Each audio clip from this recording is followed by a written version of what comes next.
Every summer, teenagers from the nearby town would sneak out to Hollow Creek, a forgotten campground hidden deep in the forest. There were rumors of why the camp had closed years ago, but most didn't care.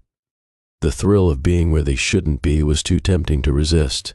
One hot July night, 5 friends, Rachel, Evan, Jess, Marcus, and Kyle, decided to make their way to Hollow Creek.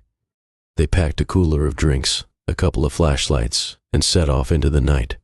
As they reached the clearing, the old cabins loomed in the darkness, their rotting walls barely visible under the full moon. "Creepy enough for you?" Kyle smirked, throwing a rock into the abandoned lake. "You're not scaring me," Jess replied, rolling her eyes. But even she felt the weight of the place. Something about the stillness seemed off.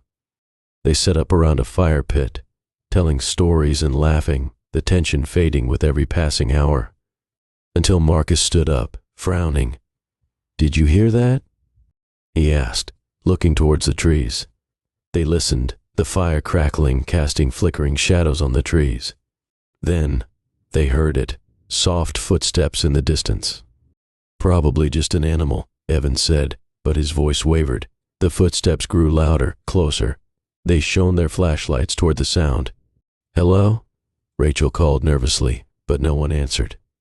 Out of the darkness stepped a figure. His face was hidden behind a filthy, cracked mask, his clothes stained with old, dried blood. He dragged something behind him, an axe, its blade glinting in the firelight. "Run!" Marcus yelled, but the figure moved faster than any of them could react. In one swift motion, the axe swung through the air, connecting with Kyle's back. His scream echoed through the woods as he collapsed, blood pooling beneath him. Panic erupted.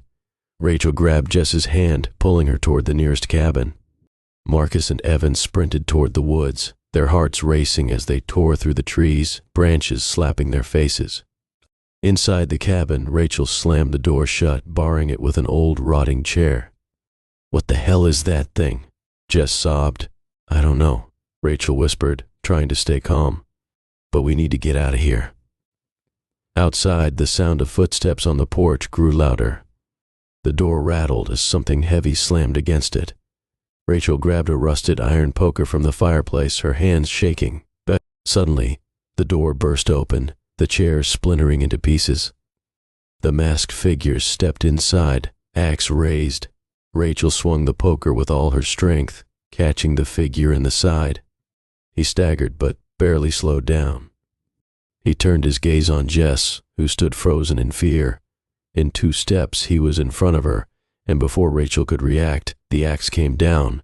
Screaming, Rachel bolted out the back door, running blindly through the trees. Her mind raced.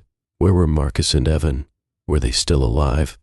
She stumbled through the underbrush, the sound of the axe dragging on the ground growing closer behind her. Every direction looked the same, and the moonlight barely pierced the canopy above. She tripped and fell, her hands sinking into the damp soil.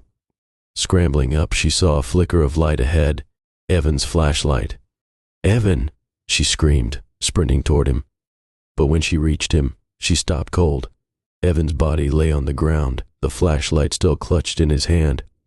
His throat had been slashed, his eyes staring lifelessly at the sky. Behind her, she heard the crunch of leaves. She turned slowly, seeing the masked figure standing just feet away, the axe dripping with blood.